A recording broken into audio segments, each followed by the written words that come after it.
재작년인 것 같아요. 인터넷 기사에서 본 글인데, 이 황교진이라는 젊은 청년이 있습니다. 근데 이 청년이 그 어머니를 7년 동안 이 병간호를 하는 겁니다. 이 어머니가 동대문 시장에서 장사를 하다가 갑자기 뇌출혈로 쓰러졌습니다. 그리고 식물인간이 되었습니다. 그러고 나서 7년 동안 이 황교진이라는 이 청년이 그 어머니를 돌봤는데요. 의사들이 그 어머니가 7년의 세월 동안에 그런 상태에서 생존해 있다는 것이 기적이라고 그렇게 말을 합니다. 그리고 사고를 당했을 때 그 어머니의 생리가 끊어졌댔어요. 그런데 7년쯤 돼갖고 다시 생리가 시작됐다는 것입니다. 그리고 이 어머니가 7년 동안 누워 있었는데 몸에 어느 한 군데도 무르거나 욕창이 난 데가 없이 깨끗했다고 합니다. 이 황교진의 청년이 하루에 3시간씩 자기 어머니를 씻겼고 호수를 통해서 음식을 입에 넣어주었고요. 자신이 건강해야 된다는 생각으로 이 어머니 옆에서 늘 이렇게 운동을 했습니다. 그래서 얼마나 운동을 많이 했는지 그때는 팔굽혀펴기를 200번을 할 수 있게 되었다라고 그렇게 합니다. 이 황교진이라는 청년이 원래는 건축가가 되기를 원했습니다. 그런데 자기 꿈을 접었고 그 어머니를 옆에서 간호하다가 신학을 하기로 마음을 먹었고 병든 사람을 돕는 삶을 살겠다고 그의 그 인생의 소망이 바뀌었습니다. 사람들이 이 청년에게 질문을 합니다. 어떻게 그렇게 오랫동안 휴식도 없이 어머니를 돌볼 수 있었느냐라고 물어보니까 이 청년이 이렇게 짧게 대답합니다. 사랑하니까요. 그는 또 이렇게 말합니다. 어머니가 어린 시절 나를 먹이고 입혔듯이 지금은 반대로 내가 어머니를 돌보는 것뿐입니다. 라고 그렇게 대답을 하였습니다. 우리가 살는 세상이 아무리 어둡고 각박한다 하더라도요. 사랑은 우리의 가슴을 따뜻하게 합니다. 사랑은 햇빛과 같아요. 어땅을 녹이고 생명이 자라게 하듯이 사랑은 얼어붙어 있는 어떤 마음도 녹이고 닫힌 마음을 열게 합니다. 하나님이 고치시지 못하는 사람은 없다라는 이 책의 저자인 이 박효진 장로님이 있습니다. 이 사람이 그 교도관으로 일을 하면서 자기가 경험한 것을 책으로 썼는데요. 그 책의 내용 중에서 그 박효진 장로님이 청송감호소, 여러분 청송감호소 많이 들어봤죠? 우리나라에서 가장 이 흉악한 자들이 들어가 있는 곳이 바로 청송감호소인데 이 청송감호소에서 겪었던 그 이야기 중에 하나입니다. 거기에 태종이라는 그런 이 강호자가 있었는데 이 태종이라는 이 강호자가요 얼마나 사고 뭉치인지 청송감호소에서 일이 일어나면 꼭 배후에 그가 있었던 것입니다. 그리고 이 감호소에서 꼴통짓을 혼자 다 하는 것이에요.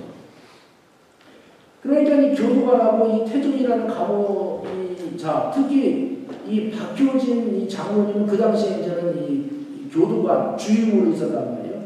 그래서 서로 원수인 것이고요. 그리고 이 박효진 이 주임은 청송감호소에 수감되어 있는 자들은 인간 쓰레기들이고 그들은 괴롭힘을 당해다가 죽는 것은 당연하다고 생각을 했어요. 그래서 이 박효진 이 교도관 주임의 별명이 뭐냐면 지옥에서 온 박주임이에요.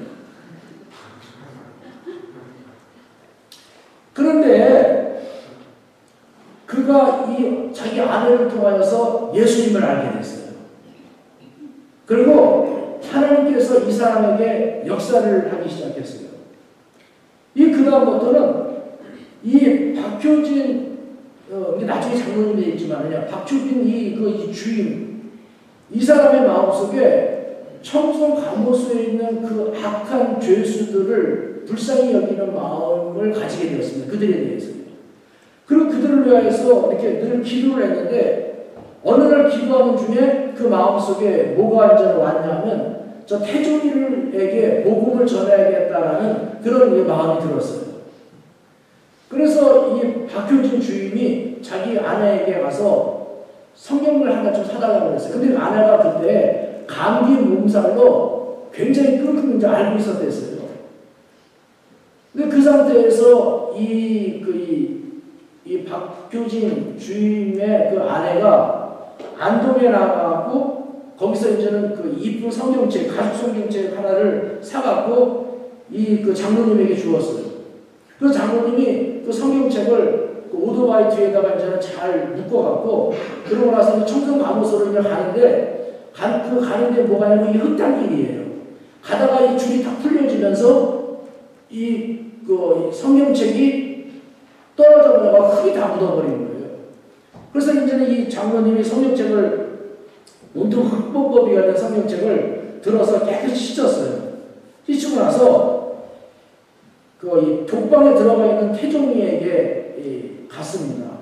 그리고 뭐라고 얘기하냐면, 야, 너 언제까지 그런 식으로 살겠냐? 이게 좀 인간 좀 되어봐라. 너 이 성경책 읽어보고 좀 그 인간 좀 되어봐라. 이 성경책 살려고 우리 마누라가 아파서 죽을 지경인데 그냥 안동까지 갔다 왔으니까 그 정성을 보더라도 한번 성경책을 읽어보라고 주었어요. 이 태종이가 그 성경책인데 아무 흥미가 없지요. 그냥 자기 방 구석에다가 던져버리고 관심도 갖지 않았어요. 근데 여러분, 이 독방이라는 곳이 얼마나 이게 괴롭고 무료한 곳인지 여러분들은 모를 거예요. 하도 미치도록 막 무료하니까 이 태종이가 어느 날 이렇게 보니까 성경책이 눈에 띄었던 거예요. 그래서 봤더니 성경책이 가죽으로 돼서 참 이렇게 이쁘게 생겨갖고 한 번에 성경책을 들어서 이렇게 살펴봤어요. 근데 거기에 뭐가 보았느냐 하면 이 가죽 성경 지퍼에 흙이 묻어 있는 것을 발견했어요. 그때부터 태종이가 이제 상상을 하기 시작하는 거예요. 어떻게 상상을 하냐면, 야, 박주임이 이 성경책을 줄 때 자기 마누라가 아파서 다 중고하면서 나를 위해서 이 책을 사기 위해서 안동까지 갔다 왔다고 하는데 도대체 그 사람이 어떤 병이 걸리는 것인가? 암일까? 아니면 악성 빈혈일까? 분명히 불치병일 것이다. 그런데 나를 위하여서 성경책을 사고 비틀비틀 거리면서 오다가 결국은 땅바닥에 쓰러졌구나. 그러면서 말하기를, 야, 나 같은 인간 쓰레기를 위해서 사모님이 죽음의 길을 그렇게 힘들게 걸었더니 이런 생각을 하게 되는 거예요. 그러면서 이 태종이는 태어나서 한 번도 어느 누구에게 사랑을 받아본 적이 없는 거예요. 근데 처음으로 누군가가 자기를 사랑하고 자기를 위하여서 희생했다는 사실 앞에 그의 얼었던 마음이 무너지기 시작하는 거예요. 그러면서 이 태종이가 그 성경책을 잡고 울기 시작했어요. 그리고 성경을 읽기 시작하였습니다. 한 장 한 장 읽을 때마다 눈물이 흐르셨어요. 성령께서 그에게 역사하기 시작했습니다. 그러다가 요한복음 3장 16절 앞에서 그는 거꾸로져 버렸어요. 하나님이 세상을 이처럼 사랑하사 독생자를 주었으니 이는 저를 믿는 자마다 멸망치 않고 영생을 얻게 하려 하십니다. 이 태종이가 바뀌었어요. 그 청송 감호소에서는 어떤 일이 일어나냐면 지옥에서 온 박주임이 바뀌더니 미치더니 이제 태종이도 미쳤다. 여러분, 한 번도 사랑을 접해보지 못했던 자신을 위하여서 죽음과 싸우면서도 자기에게 성경책을 갖다 주었던 그 사랑, 그것이 기초가 되어서 결코 변할 수 없었던 한 사람이 변화되었습니다. 이것이 바로 뭡니까? 사랑이에요. 하나님은 사랑이라고 성경은 말씀하고 있습니다. 하나님께서는 사랑으로 이 세상을 창조하셨고 이 세상의 기초가 사랑이고 사랑이 바로 이 세상을 유지하는 힘이 되었습니다. 그러나요, 인간이 타락을 하면서 변질이 되어버렸어요. 온 세상이 다 변질이 되어버렸습니다. 그러면서 뭐까지 변질이 되냐면 가장 아름다워야 될 사랑까지도 변질이 되었습니다. 여러분, 사랑은 굉장히 아름다운 것이에요. 그러나 사랑이 변질이 되었을 때 그것은 추악해지는 것입니다. 사랑이 타락하면 어떻게 되냐면 욕망이 돼요. 그리고 거기서 질투가 나오게 되고 그 다음에 자기 뜻대로 안 되면 증오가 나오게 되고 그 다음에 보복과 악으로 끝나는 것이 변질된 사랑입니다. 그래서 이런 변질된 사랑은 다른 사람에게 상처를 주고 다툼을 주게 되는 거예요. 우리가 살고 있는 세상에 있는 사람들을 보십시오. 우리가 말하는 사람들의 거의 대부분의 사랑이 바로 이런 식이 아닙니까? 인간의 타락이 가장 아름다워야 될 사랑조차도 이렇게 바꿔버렸다는 것입니다. 그래서 가장 아름다울 사랑이 인간의 타락으로 인하여서 내 중심적인 사랑이 되었고 이기적인 사랑으로 변질되었습니다. 죄는 하나님이 창조한 세계를 어지럽혔을 뿐만 아니라 세상을 하나님의 심판 아래 두었을 뿐만 아니라 가장 아름다워야 될 사랑조차도 이와 같이 부패하게 만들었다는 것입니다. 이런 세상을 위하여서 하나님께서 다시 그분의 사랑을 우리들에게 보이셨습니다. 요한복음 본문에서 이렇게 말하고 있습니다. 요한에서 4장 9절로 11절에 보면 이렇게 이야기하고 있죠. 하나님의 사랑이 우리에게 이렇게 나타난 바 되었으니 하나님이 자기의 독생자를 세상에 보내심은 그로 말미암아 우리를 살리려 하심이라. 사랑은 여기 있으니 우리가 하나님을 사랑한 것이 아니요 하나님이 우리를 사랑하사 우리 죄를 속하기 위하여 화목제물로 그 아들을 보내셨습니다. 사랑하는 자들아, 하나님이 이같이 우리를 사랑하셨은즉 우리도 서로 사랑하는 것이 마땅하도다. 여기서 요한이 뭐라고 이야기합니까?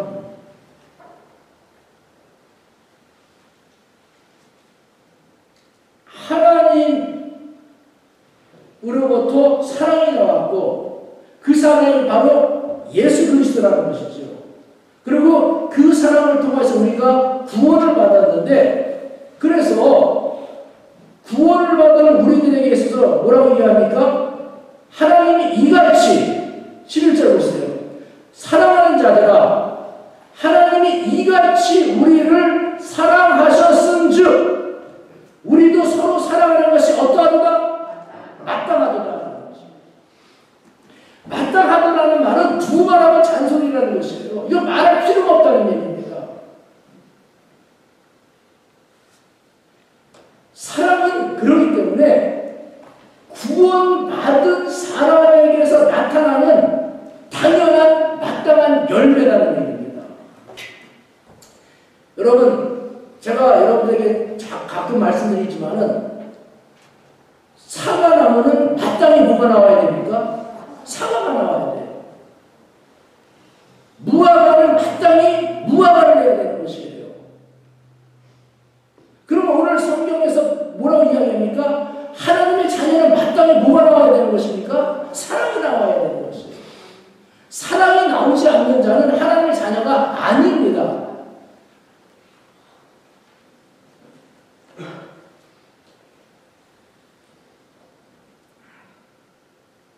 그래서 이 자식이 부부를 닮는 것이 마땅하지 않아요. 아무리 부인한다 하더라도요, 닮아요. 성격뿐만 아니라 나도 모르는 이런 행동까지 닮게 되고요. 이 외모뿐만 아니라 참 많이 닮게 돼요. 이것이 바로 부모 자식 간의 관계란 말이에요. 하나님의 자녀로서 거듭난 사람은 바로 그것도 마땅히 하나님을 닮는 법입니다. 제가 어떤 책 그로잉업이라는 책을 제가 전에 읽었는데, 이 그로잉업이라는 책은 1982년에 퓰리처상을 수상한 이 사람의 그 작품이에요. 근데 거기에 보게 되면 러셀 베이커라는 이런 이 사람의 이야기가 나옵니다. 근데 이 그로잉업이 러셀 베이커라는 사람의 자서전이에요. 이게 이 배경이 뭐냐면 세계대전과 경제공이 일어났을 때에 그때 이제는 그것이 배경인데, 근데 이것이 뉴욕타임즈에 10개월 동안에 베스트셀러로 올라 있었던 그런 책입니다. 여기 보게 되면 이런 말이 나와요. 그 어머니가 이 러셀 베이커에게 이런 얘기를 합니다. You are just like your father was. Just like your father. 너는 너희 아버지를 꼭 닮았어. 꼭 너희 아버지를 닮았어. 이렇게 얘기를 해요. 근데 러셀 베이커의 이 아버지가, 러셀 베이커가 6살 때 당뇨로 죽었어요. 그러면 이 당뇨가 있으면 술을 먹지 말아야 되는데, 그냥 이 술을 마시다가 결국엔 죽었어요. 그래서 러셀 베이커의 엄마가 이 러셀 베이커만은 자기 그 아버지 쪽에 부정적인 영향을 받지 않도록 하기 위하여서 그냥 침과하고 완전히 열을 끌어버렸어요. 그러니까 이 러셀 베이커가 자라는 동안에, 20살 때까지 자라는 동안에 아버지 말은 한 번도 안 꺼냈고요. 아버지 친가 쪽에 대한 이야기는 한 번도 하지 않았어요. 왜냐하면 어떻게 해서든지 이 러셀 베이커로 하여금 아버지 쪽에 영향을 받지 않도록 하기 위해서요. 근데 이 러셀 베이커가 20살이 되었을 때에 그 어머니하고 부닥치게 됐어요. 그때 그 어머니는 그렇게 싫어했던, 러셀 베이커를 통해서 그렇게 싫어했던 자기 아버지의 모습이 나타나는 것이에요. 그래서 이 어머니가 그 러셀 베이커에게 말하는 거예요. Just like your father. 그 얘기예요. 여러분, 아무리 감추려고 하여도 감춰지지 않는 것이 이것이지요. 부정적이든지 긍정적이든지 그것은 나타나요. 왜냐하면 부모와 자식 간의 관계이기 때문에 그래요. 이건 자연스러운 현상이에요. 요한은 계속해서 우리들에게 이렇게 말합니다. 사랑하는 것은 하나님의 자녀의 모습이고, 사랑하지 않는 것은 마귀의 자녀의 모습이다. 그래서 우리가 사랑해야 되는 것이 이유가 바로 하나님의 자녀의 표시이기 때문에 하는 것입니다. 그 다음에 사랑은 또 어떤 것이냐? 사랑은 하나님의 계명에 순종하는 것입니다. 자, 여러분, 우리가 믿음으로 구원받은, 하나님의 은혜로 구원받은 사람들이에요. 그러면 우리는 절대로 하나님의 말씀, 율법을 지켜서 구원받은 것도 아니고요. 우리는 절대로 다른 사람들보다 선한 일을 했기 때문에 구원받은 것은 아니에요. 율법을 지킴으로 어느 누구도 구원받을 수 없고, 선을 행함으로 인하여서 어느 누구도 구원받을 수가 없습니다. 그러면 율법이 우리들의 신앙생활에 있어서 어떤 역할을 하느냐 할 것이에요. 그럼 율법이 필요 없냐? 그건 아니에요. 율법은 우리들의 신앙생활에서 반드시 필요합니다. 근데 율법에 우리들에게서 왜 필요하냐 하면, 여러분, 우리가 이 율법을 통해서 뭐를 알게 되냐면 죄가 죄인 줄 알게 돼요. 이게 율법은 거울과 같은 겁니다. 예를 들어가고요. 내 발에 거울이 없으면 지금 제 얼굴에 뭐가 묻어 있는지 전혀 알지 못해요. 그런데 나는 내 얼굴이 깨끗하다고 생각을 했는데 거울 앞에 딱 보게 되니까 뭐 얼굴에 막 여기 흙도 묻고 뭐 여기에 뭐 이상한 것도 붙어 있고 막 그래요. 내가 거울을 통해서 내 얼굴이 지금 더럽다는 것을 알게 되는 것입니다. 우리가 율법을 모르면, 하나님의 말씀을 모르면 우리가 내가 죄인이라는 사실을 전혀 몰라요. 그런데 하나님의 말씀을 통해 갖고 뭘 하냐면, 아, 내가 바로 이 죄인이구나. 이것을 내가 이제 발견하게 되는 것이에요. 그것이 여러분, 거울의 기능이 바로 뭐냐면, 내가 더럽다는 것을 알려주는 것이 거울의 기능이듯이, 하나님의 율법은 내가 죄인이라는 것을 알려주는 것이 바로 율법의 기능인 것이에요. 그러면 여러분, 내가 거울을 봐갖고 내 얼굴이 지금 더러워요. 흙이 묻어 있어요. 뭐 구정물이 묻어 있어요. 그럼 그 다음에는 어떻게 해야 됩니까? 이제 내가 씻으러 가야 되잖아요. 이것이 바로 뭐냐면 거울의 역할이에요. 이 거울은 이 땅에 그것을 위해서 태어났어요. 그 율법은 무엇을 위해서 만들어졌냐? 우리로 하여금 내가 하나님 앞에 죄인이라는 사실을 알게 만들고, 아, 그래서 내가 이 죄를, 내가 이 더러운 것을 내가 씻어야 되는데, 씻기 위해서 어디로 가야 되는 겁니까? 예수 그리스도의 십자가의 보혈로 나아가는 것입니다.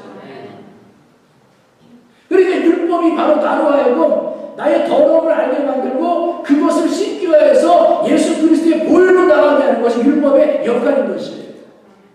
그러나 우리가 여기까지가 율법이 우리들에게 해주는 일이고, 율법을 깨끗하게 우리를 못하는 것이에요. 그래서 여러분, 우리가 구원받는 것은 뭐냐면, 율법을 통하여서 하나님의 말씀을 지킴으로 구원받는 것이 아니라 예수 그리스도의 보혈을 믿음으로 그걸로 인해서 내가 씻음 받으면서 하나님의 자녀로 구원받는 것이에요. 이 구원은 율법을 통하여서나 행위를 통해서 나오는 것이 아니라 믿음을 통하여서 그리스도 예수의 십자가를 통하여서 나오는 것입니다. 그러면 그 다음부터는 내가 이제는 구원받았기 때문에 뭐 율법하고는 내가 이제 상관이 없느냐? 그건 아니에요. 사람들이 잘못 생각하는 것 중에 하나가 무엇이냐면, 구원받은 다음에는 자기는 그 율법과 상관없이 살아도 된다고 그렇게 생각을 합니다. 근데 여러분, 이것은 잘못된 것이에요. 율법은 나쁜 것이 아니에요. 율법은 뭐냐면요, 모세의 율법 같은 거, 이런 율법은 뭐냐면 하나님의 성품입니다. 그것은 하나님이 어떠한 분이라는 것을 우리들에게 말씀해주고 있는 그런 거예요. 그러면 내가 하나님의 자녀로 거듭났으면 그 다음에 누구를 닮아가는 거예요? 하나님을 닮아가는 거예요. 그럼 내가 그 다음에 어떤 사람이 됩니까? 이제 하나님의 말씀을 내로 지키며 살아가는 것이죠. 그렇다고 해서 여러분들이 내가 뭐 그 율법 구약에 있는 모든 율법을 뭐 다 지키는데 그런 안식일을 지켜야 되고 내가 뭐 돼지고기를 먹지 말아야 그런 것을 이야기하는 것이 아니에요. 그러나 율법에는 뭐냐면 우리 성도들이 마땅히 행해야 될 법들이 있어요.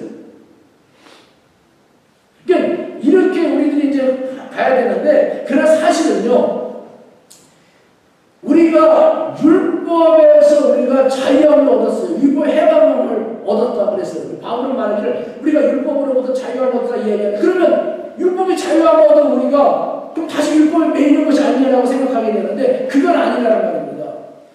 율법은 우리들에게 뭐를 얘기해 주고 있느냐면, 죄를 지은 자는 반드시 죽는다고 이야기해요. 죄의 삭은 사망이라고 이야기하고 있어요. 이것이 바울 로마서에서 이야기하는 거예요.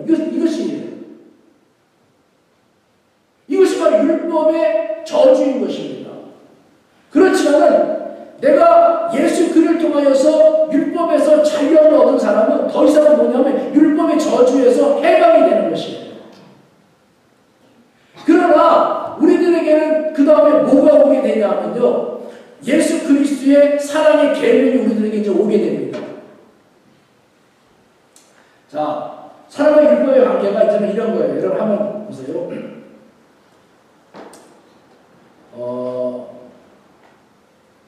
어떤 여자가 회사에 취직을 했습니다. 이 여자는 성실한 여자여갖고 늘 출근 시간에 맞춰서 출근을 하고 열심히 자기 맡은 일을 열심히 하고 퇴근 시간에 맞춰서 퇴근했어요. 자기의 주어진 일을 충실히 잘했습니다. 그리고 거기에 맞는 월급을 이제 이 여자는 받았어요.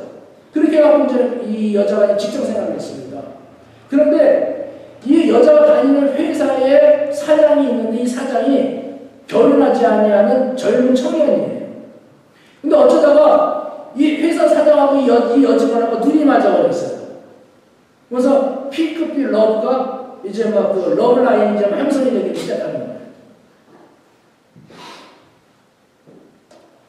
그럼 그때서부터 여자가 바뀌어요. 어떻게 바뀌느냐 하면 전에는 아침에 좀 늦게 갔으면 좋겠다. 어떤 일은 너무나도 막 하기 어려워갖고 막 싫기도 하고 막 그랬어요.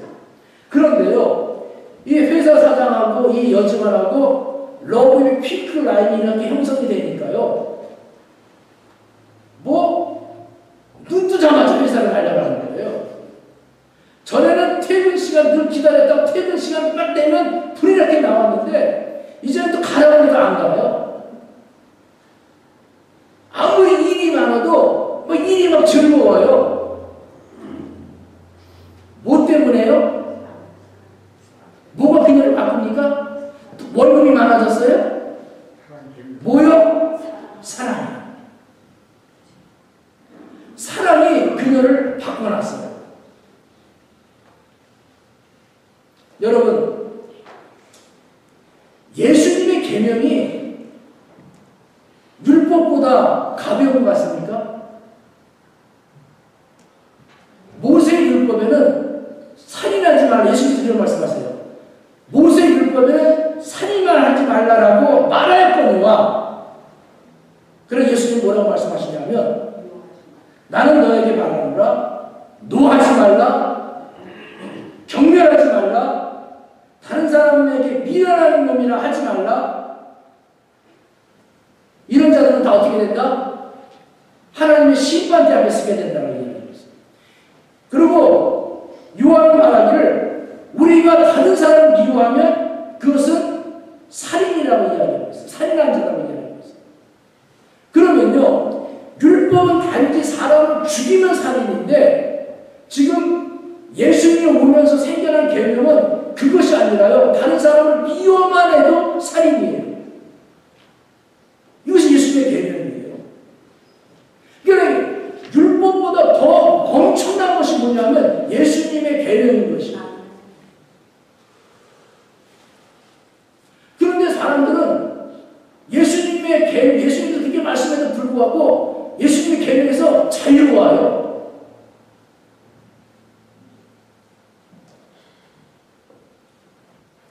자, 그런데요, 옛날에는 그 모세의 법이 너무나도 버거웠어요. 지키는 것이 너무나 힘이 들었어요. 여러분, 바리새인들이 왜 외식하는 자들이 되는지 아세요? 왜 주님께서 바리새인들을 향하여서 책망하는지 아십니까? 너무나도 그 율법이 너무나도 무겁기 때문에 그런 거예요. 지킬 수가 없기 때문에요.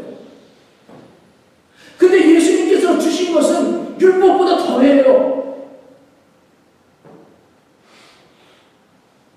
그런데 이것을 지킬 수 있는 힘이 있어요. 그게 뭡니까? 사랑이에요, 사랑. 하나님을 사랑한다는 것이 바로 이것인 것입니다. 하나님을 사랑한다는 것이 그의 계명을 지키고 그가 기뻐하는 것을 행하는 것이에요. 요한은 이렇게 말합니다. 하나님을 사랑하는 것은 이것이니 우리가 그의 계명들을 지키는 것이라. 그의 계명들은 무거운 것이 아니로다. 왜 아닙니까? 사랑하기 때문에. 사랑이 내 마음속에 있기 때문에 그냥 어느 것도 다 하는 것이에요. 아무리 시간이 없다고 하면 그런 사람이요, 사랑하게 되면 뭐가 생깁니까? 시간이 생겨요. 사랑은 굉장한 이것은 마법이에요. 그러니까 할 수 없는 것을 가능하게 만드는 것이 사랑이에요. 아무리 쉬운 것도 억지로 하려고 하다 보면요, 그건 굉장히 무겁고 어려운 것이에요. 그러나 아무리 불가능한 것들로 내 마음속에 사랑이 심겨지면 그것은 뭐가 되는 것인가? 가벼운 것이 되는 것이에요. 하나님의 자녀의 마음속에 뭐가 들어와 있느냐면 이 사랑이 들어와 있는 것이에요. 그래서 우리가 하나님께 드리는 예배가 즐거운 것이에요. 하나님께 헌신하는 것이 즐거운 것이에요. 하나님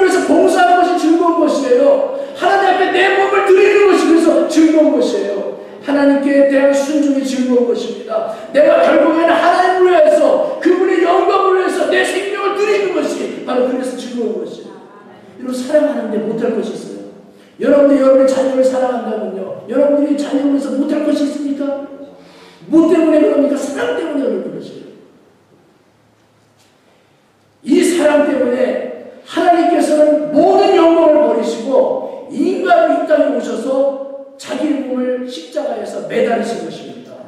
기꺼이 하나님께서는 바로 주님께서는 기꺼이 자기 목숨을 나와 여러분들 위해서 바쳤던 것입니다. 그래서 사랑은 불법의 완성인 것이고요. 그래서 사랑은 하나님의 자녀의 모습입니다. 그럼 어떻게 사랑해야 될까요? 여러분 우리는 어떻게 사랑해야 될까요? 베드로는 말하기를 사랑은 허물을 덮는 것이다 라고 이야기하고 있어요. 베드로는 무엇보다도 서로 열심히 사랑할지니 사랑은 허다한 죄를 덮느니라. 자, 여러분 질문해 볼까요? 다른 사람의 허물을 들춰내는 것이 재밌고 쉽습니까? 다른 사람의 허물을 이렇게 덮어주는 것이 쉽습니까? 솔직하게 얘기해봐요.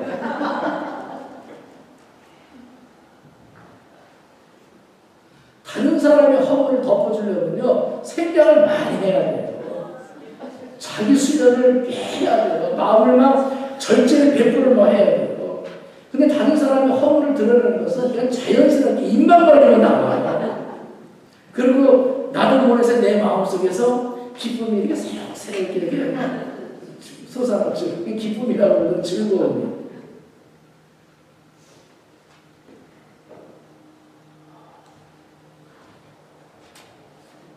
그래서 사랑은 쉬운 것이 아닙니다. 그러나 주님은 뭐라고 말씀하십니까? 그러나 덮어주는 것입니다. 예수님 앞에 한 여인이 끌려왔어요. 가늠하다가 현장에서 잡힌 여인이에요. 모세율법에 의하면 그 자리에서 돌로 쳐 죽일 수 있는 여인입니다. 이 사람 예수님 앞에 이 여인을 끌고 와서 어떻게 할까요? 모세율법에는 지금 돌을 던져서 죽이라고 되어 있는데 어떻게 할까요? 예수님께서는 결국 그들에게 뭐라고 얘기합니까? 너희 중에서 죄 없는 자가 돌로 쳐라 얘기합니다. 모든 사람들이 다 떠나갔어요. 예수님 말씀을 듣고 양심의 가책을 받아가고 다 떠났어요. 나중에 그 여인, 예수님께서 그 여인에게 이렇게 말합니다. 나도 너를 정죄하지 아니하노니 가서 다시 죄를 범하지 말라. 예수님께서는 그녀의 허물을 들춰낸 것이 아니라요. 그녀의 허물을 덮으시고 용서하셨습니다. 여러분, 우리가 남을 비판할 수 있습니까? 우리가 다른 사람의 허물을 들춰낼 수 있다고 생각합니까? 다른 사람을 비판하고 다른 사람의 허물을 들춰내는 것은요, 내가 스스로가 내가 모든 것에 자가 되어버리는 것이에요. 심판자가 되는 것입니다. 그러나 여러분, 내가 내 잣대에 의해서 다른 사람을 심판하는 것처럼, 비판하는 것처럼, 다른 사람도 그의 잣대에 의해서 나를 비판하고 판단하고 있다는 사실을 우리 잊지 말아야 되는 것이에요.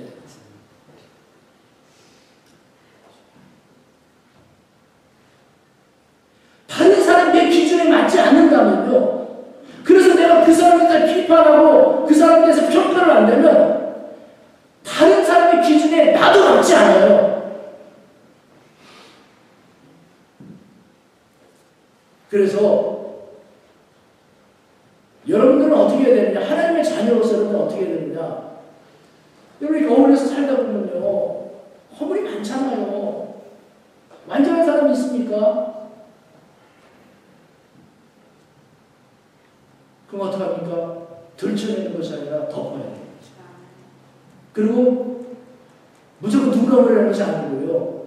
그를 위해서 기도해야 돼요. 그 다음에 사랑은 단계가 있어요. 사랑을 어떻게 하는 거냐면 제가 이제 사랑하는 방법을 알려드릴게요. 여러분, 사랑의 단계가 세 단계가 있어요. 첫 번째는 어떤 단계냐면 내가 당신을 사랑하는 것은 당신이 필요하기 때문에 사랑하는 것이다. 이것이 첫 번째 단계예요.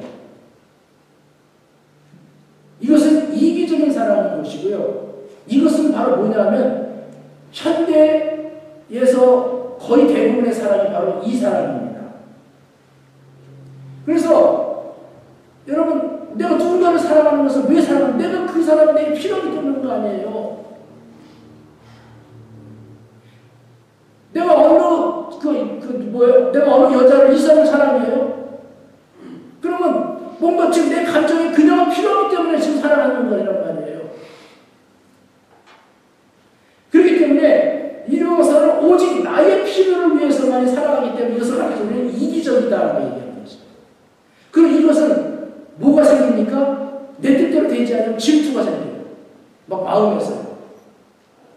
그리고 분노가 일어나게 되고, 그리고 이 사람은 자꾸 상대방을 어떻게 하려고 하냐면 내 소유로 만들려고 해요. 현대 사람이 그 사람 아니에요, 지금요?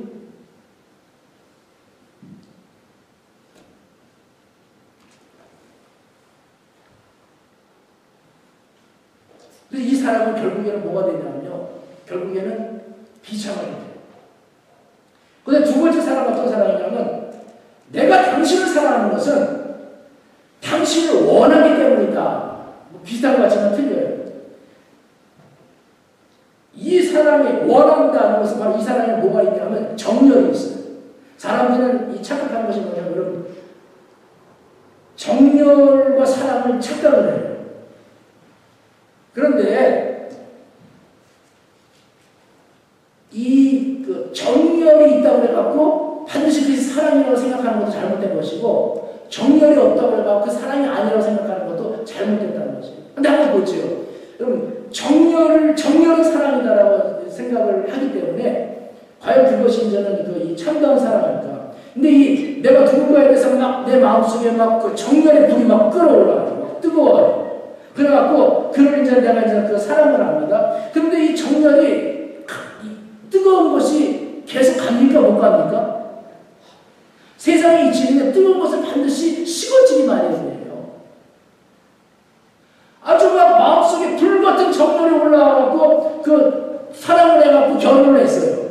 그리고 그 정열이 평생을 갈 거라 생각했는데 그 서양 속담이 그랬죠. 1년 행복하려면 결혼을 하라고 해요. 조금 가니까 점점 식어져요. 그래서 막 그럽니다. 뭐 결혼했더니 뭐 식어졌다. 그 식어진 것은 사랑이 식어졌다. 막 그렇게 더 이상 사랑하지 않는다. 그런 얘기 쓸데없는 얘기입니다. 사랑이 식어진 것이 아니라 정열이 식어진 것이에요.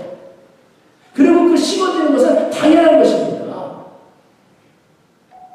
그래서 그러잖아요. 여러분, 결혼을 평생 사랑하면서 정열을 가지고 결혼한다? 이것은 웃기는 얘기죠. 그 다음에 뭐를 가지고 사랑하는 겁니까? 그냥 정으로 사랑하는 것이에요. 미운 정, 온 정. 어떤 그 독신 남성의 이야기가 있는데, 어떤 독신 남성이 50대입니다. 근데 늘 외롭다고 푸념을 하는 것이에요. 근데 이 남자는 가정을 만들어 본 적이 없어요. 그래서 물어봤어요. 50을 살아가면서 가장 아쉽다고 생각하는 것이 무엇입니까? 라고 물어봤어요. 그랬더니 이 사람 말하기를, 옛날에 내가 어떤 여인을 내가 사귄 적이 있는데 그 여인에게서 나는 아무런 정열을 느끼지 못했습니다. 당시 나는 연애에는 반드시 정열이 있어야 된다고 생각했어요. 그래서 나는 어리석게도 그녀를 사랑하지 않는다고 생각했습니다. 그렇지만 내 마음속에 나는 그녀를 존경하였고 그녀에 대한 신뢰감을 갖고 있었습니다. 지금 와서 돌이켜보니 그것이 사랑이었습니다. 그래서 자기는 그 연애를 놓쳐버렸습니다. 그게 자기 인생의 후회였다는 것입니다. 세 번째로 사랑은 어떤 것이냐? 사랑은 내가 당신을 사랑하는 것은 당신이 나를 필요로 하기 때문에 사랑한다는 것입니다. 이 차원은 완전히 다른 것이에요. 내가 당신을 사랑하는 것은 내가 당신이 필요해서 내가 당신을 원해서 그런 것이 아니라 당신이 나를 필요로 하기 때문에 내가 당신을 사랑한다. 차이가 있지요. 하나님이 나와 여러분을 사랑하신 것은요, 하나님이 아쉬워서 사랑하는 것이 아니라 우리가 하나님이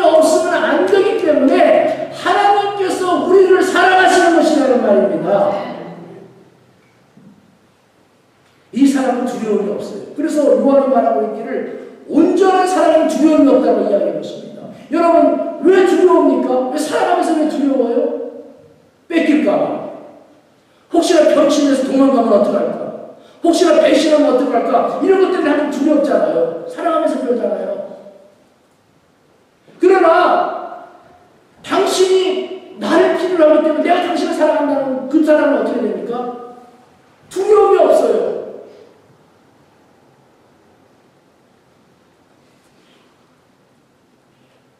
불안함이 없어서 그런 것이죠.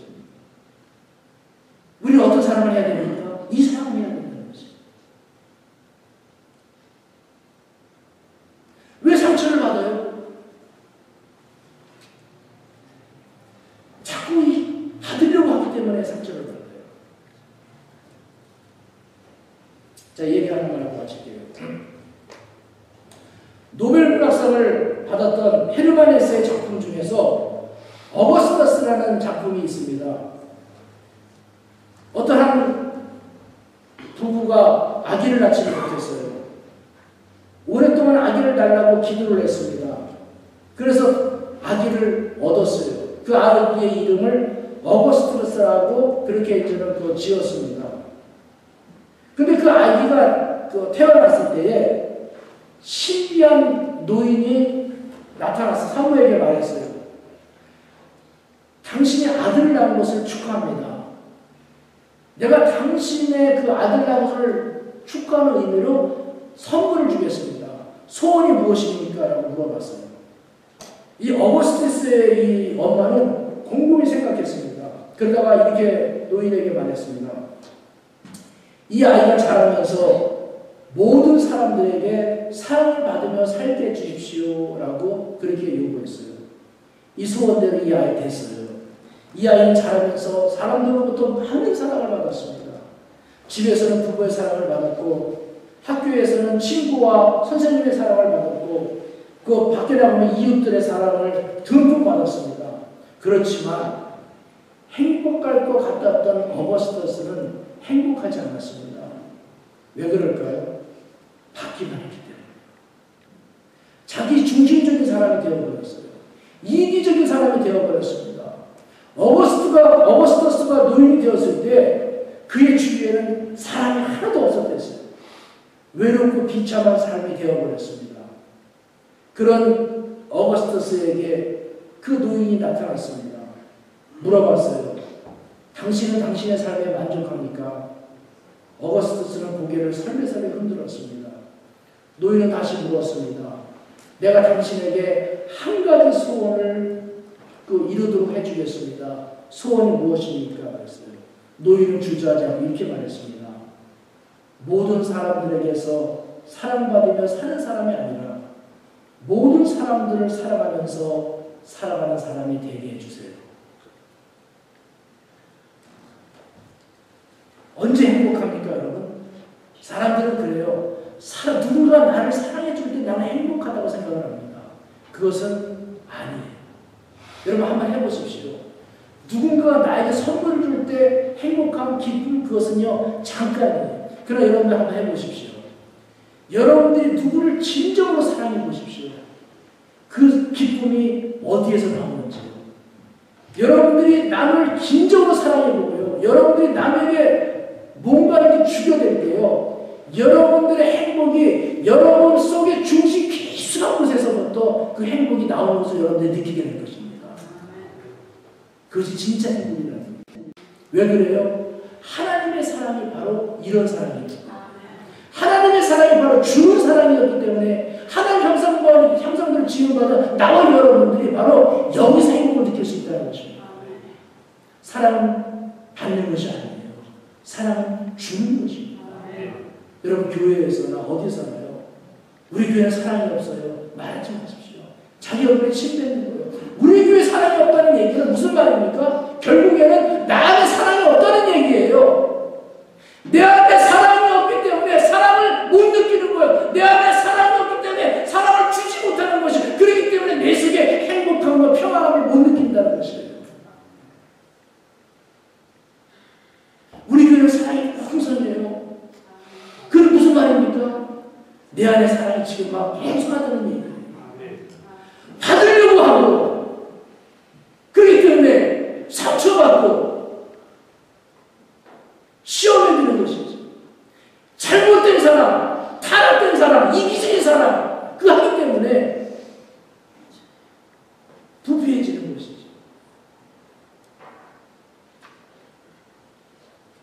여러분, 사랑은 어떤 것이라고요? 사랑은 주는 것입니다.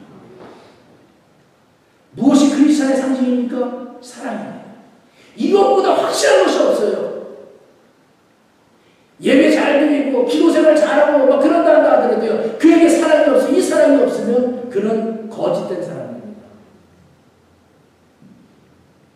사랑보다 내가 하나님의 자녀라는 것을 가장 확실하게 낼 수 있는 증거는 없는 것입니다. 또 여러분, 이 사랑 합시다. 여러분 주위에게 이 사랑 한번 해보십시다. 세 번씩 얘기해. 얼굴 보면서 눈으로 말해요. 사랑합니다. 사랑합니다. 사랑합니다.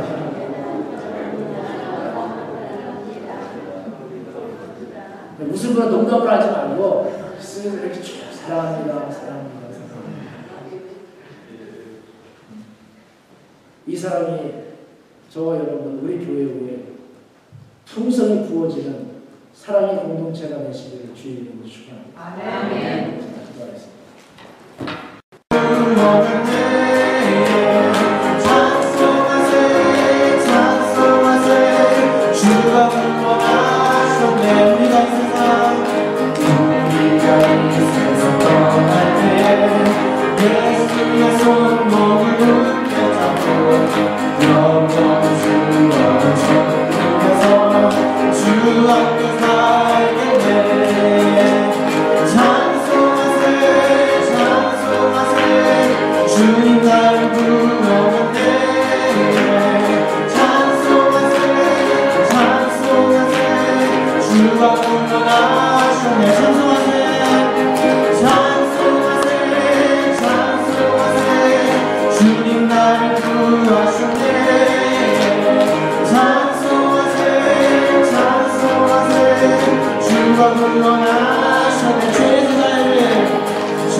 주의